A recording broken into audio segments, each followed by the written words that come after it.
Episode 186 of Futures Radio Show, sponsored by CME Group, the world's leading and most diverse futures and options exchange. CME Group's markets help individuals and businesses around the world effectively manage risk. For access to free educational tools and resources for the active individual trader, please visit activetrader.cmegroup.com. Every day, traders and investors dive in to tackle the ever-changing markets to find opportunity. Futures Radio Show is your number one source for answers to the questions that all market participants want to ask. Veteran futures trader Anthony Crudele sits down with the most influential leaders and top traders in the industry. Now, here's your host, Anthony Crudele. Hey everyone, before we get started today, I want to thank our sponsors. CME Group, Trading Technologies, RJO Futures, and Top Step Trader. Now today I spoke with Jessica Titlebaum Darmoni, founder of the Title Connection. Jessica gives us her backstory on how she got started in the derivatives industry. She explains why she started Wild, Women in Listed Derivatives. We talked about how many successful women in the financial industry are joining Wild to mentor new and young women interested in the derivatives industry. We chatted about DyMynd research and how they are educating women on finance. Finally, Jessica and I discuss why it's so important for all of us in the financial industry to get involved in industry initiatives. As usual, thank you all for listening, and please enjoy this episode. Jessica, welcome to the show. Thank you for having me. Great to speak with you today. Now, you and I met a couple of years ago at one of the FIA shows, and since then, I've been watching all of the great things that you were doing in the industry, especially for women.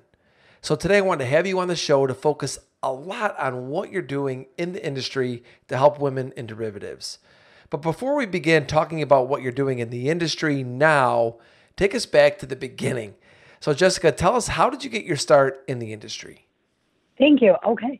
It's actually kind of an interesting story. And before I even get to the story, I'll just say the moral of the story is to be persistent.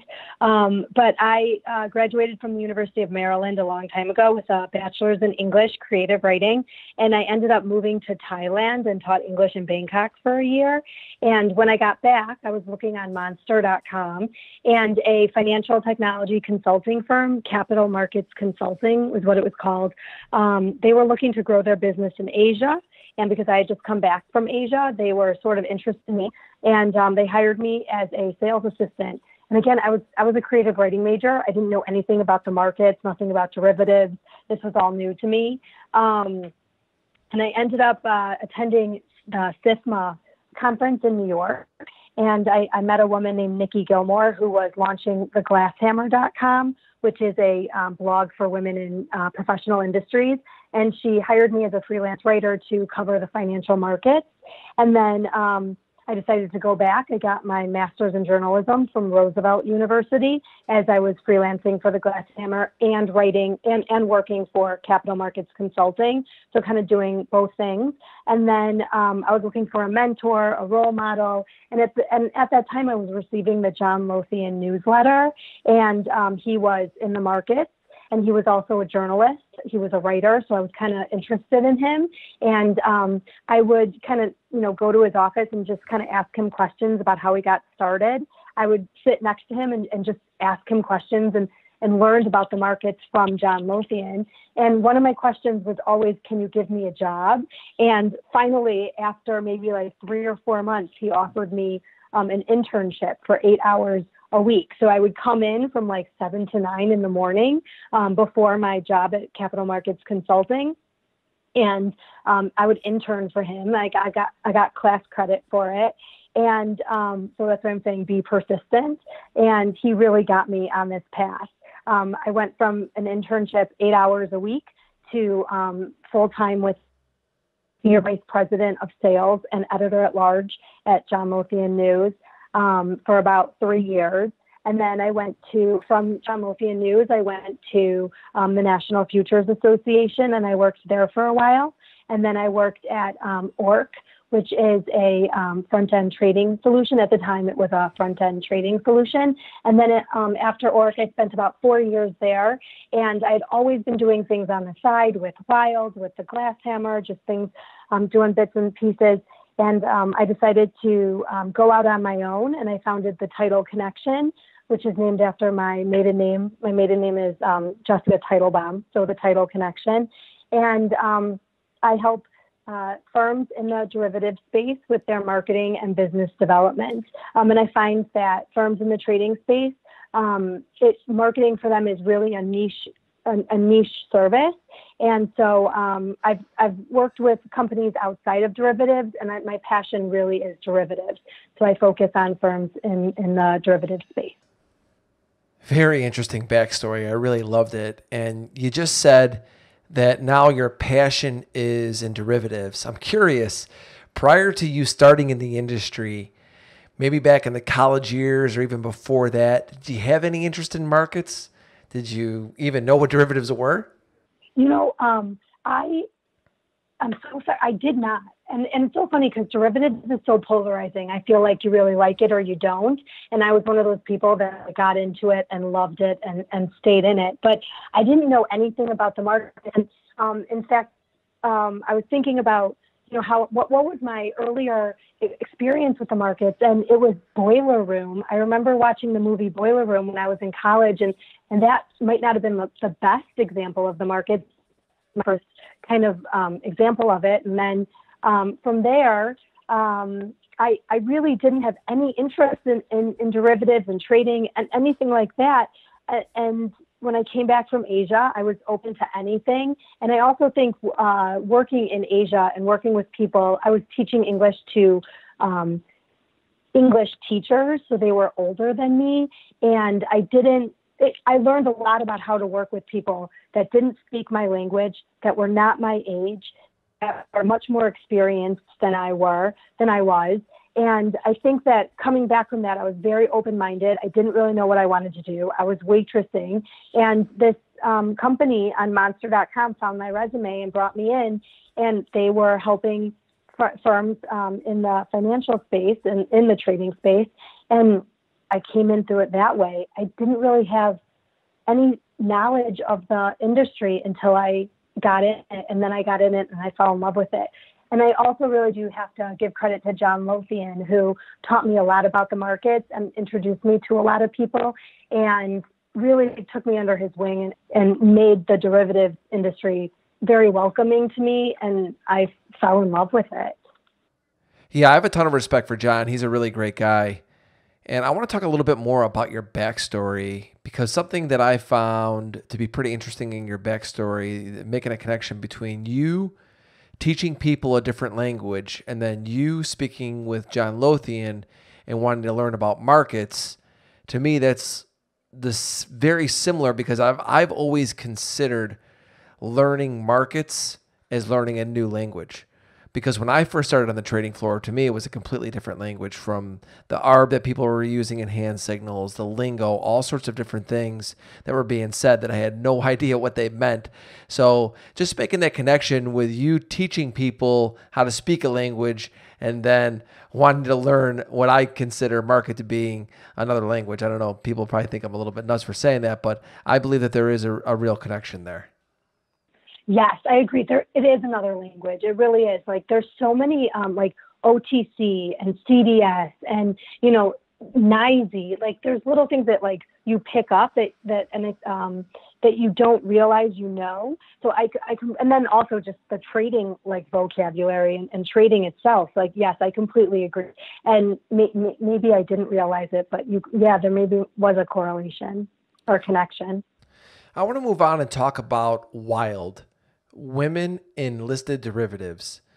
I found this to be very interesting. I didn't know about this until I had met you, heard you talk about it, and I think that this is a very important part of our industry, is getting women more involved in the derivative space. This industry pretty much has been dominated by men over the years. But I have traveled the shows over the last 4 or 5 years with Futures Radio Show, and I have noticed a lot of growth in women attendance, and I think this is fantastic. And I'm hoping to continue to see that growth. And you're a big part of that because of Wild and other things that you're doing. So can you share with us on how and why you started Wild? Absolutely, yes. And also just going back to like how this industry is very polarizing. It's a very hard industry, and it's even harder for women because it is all men, and you have to be very thick-skinned as a woman to be in this industry, I think. So coming just like with that in mind, we had a group of maybe 10 friends. We were emerging women at the time, and we all just kind of would get together for lunch and talk about our experiences in the industry. And we were looking for role models. We were looking for mentors. We were looking for people to be like, hey, this is our goals. This is what we want to do with our careers. We want to be in this industry. And around the time, Leslie Sutphin, she had a group of experienced women that would go to dinner at Boca every year, FIA Boca. So she had this group of experienced women, and I had a group of emerging women. And we ended up, there was about 30 of us, and we decided to do a breakfast at Ceres in the Chicago Board of Trade building. And we had a breakfast. There were 30 of us, and we didn't even have the whole room to ourselves. We just had one long table, and all the men in their trading jackets were surrounding us. And we had decided that, we needed a group. We wanted to form a community. And in my mind, what I wanted was a networking group. If I were going to Frankfurt, I wanted to know that there was like a group where I could just go and be like, hey, can I get a coffee with someone in the industry, just so I could network. I wasn't even looking for sales. I wasn't looking for business. I was looking to like establish relationships. So I wanted some sort of outlet where I could be like, hey, I'm going to Frankfurt. Is there anybody there that would want to meet me for coffee? And it ended up being that I ended up going to Frankfurt a couple of years later and going out to dinner with 10 women from the markets in Frankfurt, and it ended up being exactly what I wanted it to be, which is a really great feeling. But going back, it was 2009. There were 30 women. We decided to start this organization. We ended up starting with 16 members of a steering committee. And then in 2011, we went the nonprofit route. We worked with a law firm that helped us get 501c6 status. And we went from a 16 in the steering committee to 9 board members. And I was elected the president from 2009 until 2014. And we launched in Chicago, and then we ended up growing branches in New York, London, Frankfurt, Mexico City, and then we also had events in Singapore and Switzerland. And our goal really was to help women with educational initiatives to learn more about the industry. At the time, there was a lot of OTC versus futures. So I remember we did a lot of educational, like what's the difference between an OTC contract and a futures contract. We also, one of my really proudest moments was getting Carol Burke to speak. She was at the Federal Reserve Bank of Chicago, and she talked to us about implementing Dodd-Frank at the time and the challenges with Dodd-Frank. We also had Terry Savage speak, and she talked about getting on the board of the CME group. And so talking about, board opportunities for women and how that's important as well. And then we also just wanted to, have people like connect mentors and mentees and have women help other women.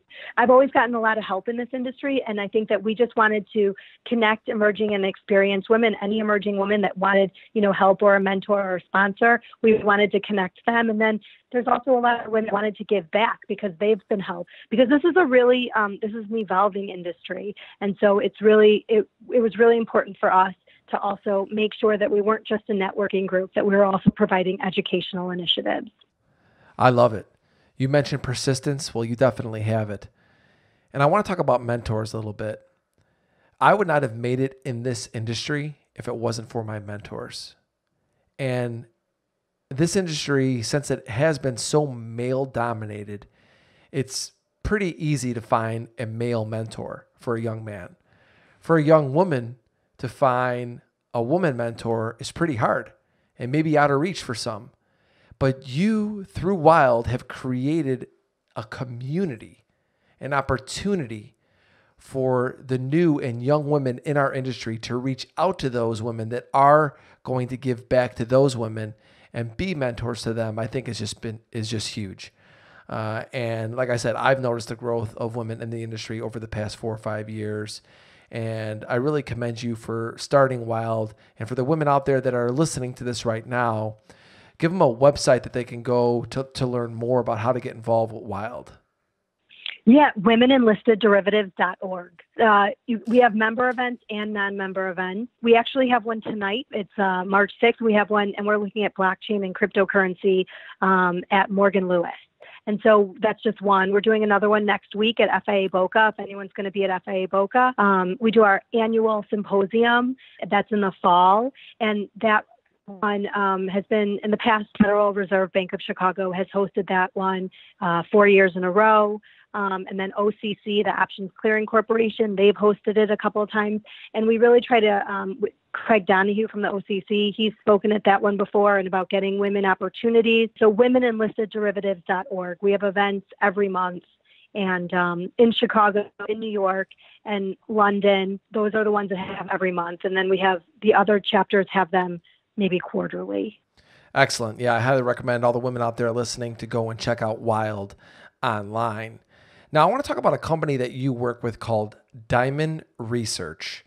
Now, DyMynd's not spelled the traditional way. It's spelled DyMynd. And when you mentioned this to me about the company that you were working with, I went and read about them, and they talk a lot about how they believe that every woman deserves to feel financially empowered. They talk about how it's not a boys' club anymore, and women's roles in finance have been undervalued. They speak about women having a unique perspective on finance. All this stuff was very interesting to me, and I am really thankful that there's companies out there doing this to help women get more involved. So talk to us about how you're involved with DyMynd and their growth in helping women with their financial success. Absolutely. So DyMynd is they're a client, and they provide educational work for women to help them understand their relationship with money. And it was founded by Carolyn Leonard, who is one of those women that wants to help all women. And she is so great. She is such a mentor. She's such a sponsor for me. She's great. I really, really admire her. She was a former options floor trader, so she knows the business. And she started DyMynd because she was noticing that women just didn't have the confidence to talk about money, that a lot of her friends that were very wealthy didn't have financial advisors because they just weren't clicking with financial advisors. So she started this this company, and she helps financial institutions attract and retain female clients by holding focus groups for women to talk about money and talk about the money messages that they were, that they grew up with. And I started thinking back. She had these questions. She has a survey that anybody could take. It's DyMynd.com, DyMynd.com, and you could just go and take this survey about, and ask you a few questions about growing up with money. And I didn't have the best role model with money. My father was a fantastic father. He wasn't great financially. So I didn't realize that I was growing up with all these negative money messages until I started talking to Carolyn. And then I realized that even though I grew up with negative money messages, I went the opposite route and saved and was able to buy a condo, and I turned it around. But I didn't grow up with great positive money messages. And so she believes that all women should feel confident about their relationship with money. And then also that she wants to there is a stigma with women and wealth, and she wants to break that down. And I think that in general, a lot of financial advisors and finance in general is really focused on men. But according to Investment News, 50% of all stock ownership in the U.S. will change hands from women to men. And it is expected that by 2020, women will control $22 trillion as wealth continues to shift from men to women. So it's an interesting market. And I think that women do approach investing and trading and money a little different than men. Women are always afraid that they're going to lose their money. It's called the bag lady syndrome. And there's a great YouTube video. You could just YouTube Oprah Winfrey and J.K. Rowling, these two very successful women who talk about losing it all. So women are afraid of losing their money. It doesn't matter how successful they are; they're afraid of losing it. Women also approach investing different in terms of their care network, and this is just in general. But I think that in my experience, a lot of men kind of think when they're thinking of investing and they're talking to their financial advisors, they think of like their immediate family, but women worry about so many more people. They worry about like their parents and their grandparents and their kids, and then they worry about their siblings and their siblings' kids. And so when women approach investing and they talk about their goals, they talk about college for their nieces and nephews. And in my experience, I've noticed that men don't always consider those factors when talking about investing. So women also have a larger care network when they talk about investing in money in the future. And also, I think that women have a longer term approach and are a little more risk averse than men. And a personal story, me and my husband opened an E-Trade account a couple of years ago, and he invested in like Israeli technologies, and I invested in medicinal marijuana companies and the CME group. And the CME was trading at like 90 or 98 at the time. And the medicinal marijuana companies, which were like penny stocks, they went up 300%. And the CME went up when President Trump was elected. It went up to like $117 a share the next day. And my husband, his stocks had tanked and mine had gone up. And I went back to him and I was like, oh my God, did you see the CME? I just wanted to own a piece of the CME. So I bought one share of it. And he was like, oh, I sold that a long time ago. I was too nervous. And I was like, what? Like, I was like, it went up. So I think women just ride it out and have a more longer term approach. Well, first of all, great trade in buying the CME. And second of all, I'll share some personal experience between myself and my wife. We do have completely different approaches to investing. And I've been a short-term day trader my entire career, so I'm definitely much more of a gunslinger approach. And my wife is much more conservative than I am. She's a much better saver than I am. And she does think more about the long-term investments better than I do. So together we've worked out great as a team, but definitely some differences on the way we approach our investing. I want to move on and talk about something else you passion, and that's industry initiatives. And you're involved in many of them.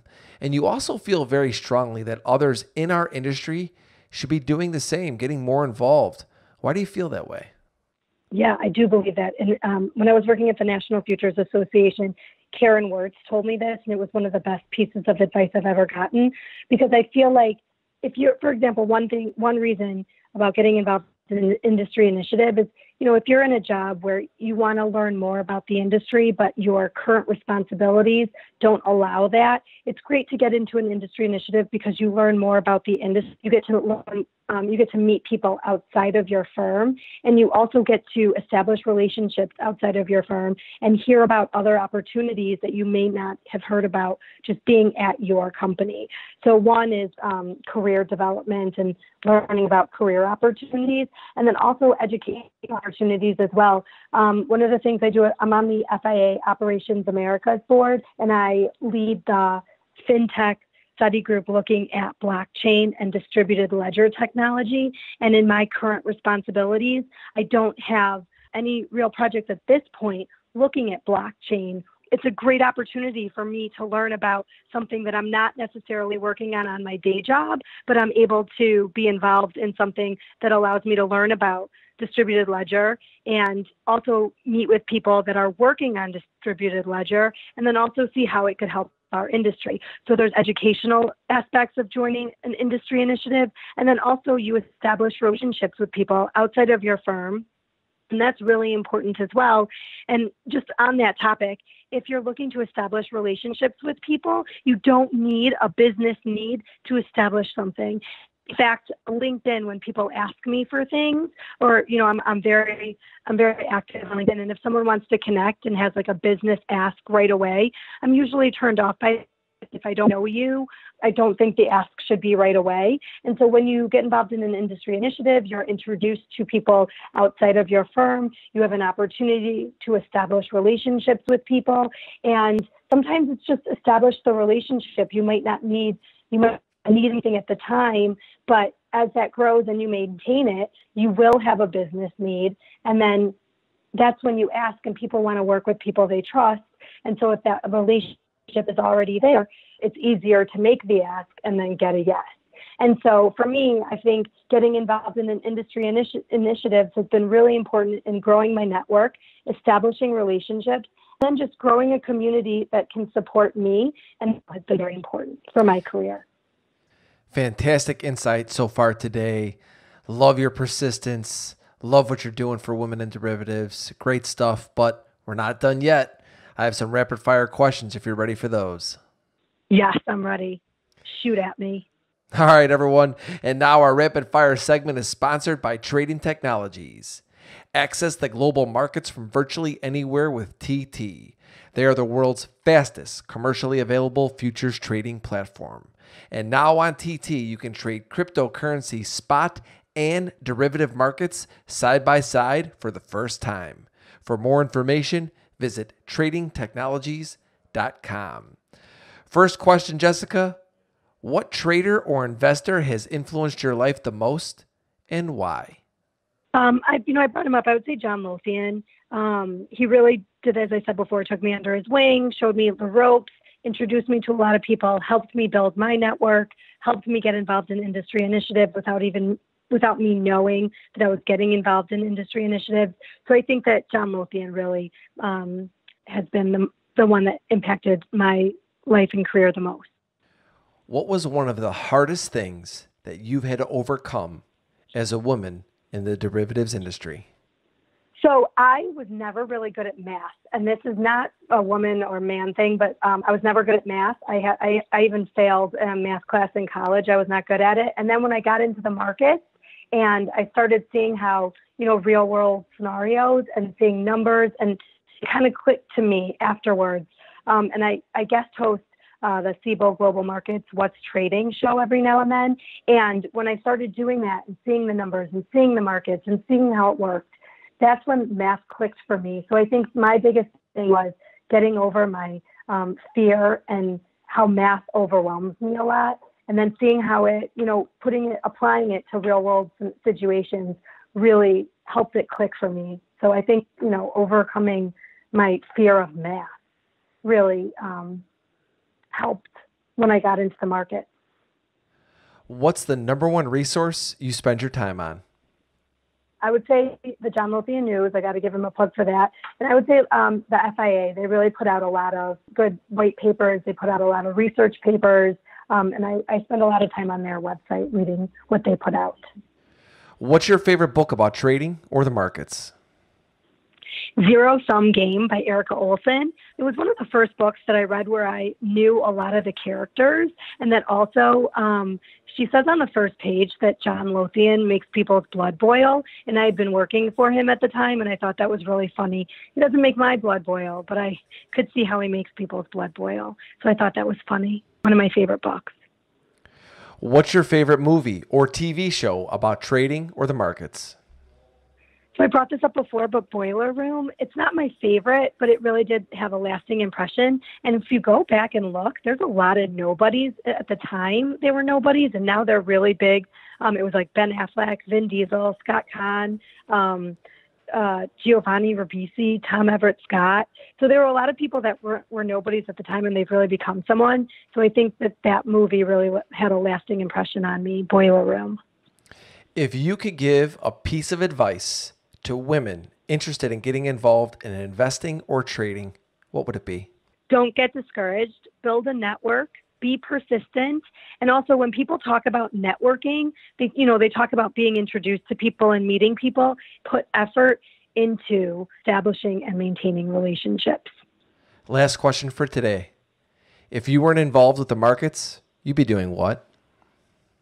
So I was voted most likely to have my own talk show in high school. So I think maybe I would have my own talk show in the afternoons, or I would be an archaeologist. I always liked digging in the desert for bones and stuff. So either a talk show host or an archaeologist. Where can people find you on Twitter, and give us a website to check out?